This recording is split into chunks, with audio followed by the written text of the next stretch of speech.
Here in our area, officers are all too familiar with the danger faced when serving warrants on potentially violent suspects. You may remember in 2018 in the city's Nicetown Tioga section, 6 officers were shot in a gun battle with a man who was the subject of a warrant. In that case, all of the officers survived. Action News reporter Walter Perez live for us now in Doylestown. And Walter, you had a chance to talk with an expert about how dangerous these situations can be. That's right, Shari. We spoke with Rich Vona here at the Bucks County Public Safety Training Facility, and he's trained thousands of officers over the years. And while he's heartbroken, of course, about what happened in North Carolina, he's hoping this helps the public better understand what officers contend with on a regular basis. It will go down as one of the most devastating attacks on law enforcement in modern American history. A man being served a warrant for possession of a firearm by a convicted felon opens fire, killing 4 officers and wounding another 4 in East Charlotte, North Carolina.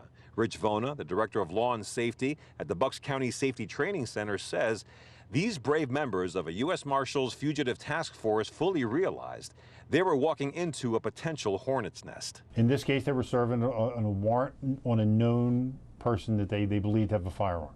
So that would be a heightened level of awareness. Vona says officers are trained to look for ways to de-escalate heated situations. But he says what happened in North Carolina is an example of when a situation reaches the point of no return. It's going in at a deadly force level. It starts at the top of the use of force continuum, and there's no de-escalating that. Vona stresses that coming face to face with these types of life or death situations is not uncommon for law enforcement. Just last night, police surrounded a home in Spring City, Chester County for a domestic violence call that turned into a barricade situation with an armed man inside. Fortunately, the suspect eventually surrendered and no police officers were injured. These videos display even more examples of similar situations in the Delaware Valley over the past few years. Vona says it serves as a stark example of why our men and women in blue are often referred to as the bravest. The world is changing so fast, and the complexity of the law enforcement's job changes every day. It's impossible to train for every aspect of every situation you'll get on every single day. So we do the best that we can.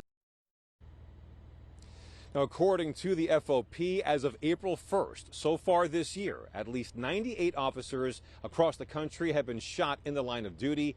10 were killed. Reporting live from Doylestown, Walter Perez, Channel 6 Action News. Rick? All right, Walter, thank you. The family of a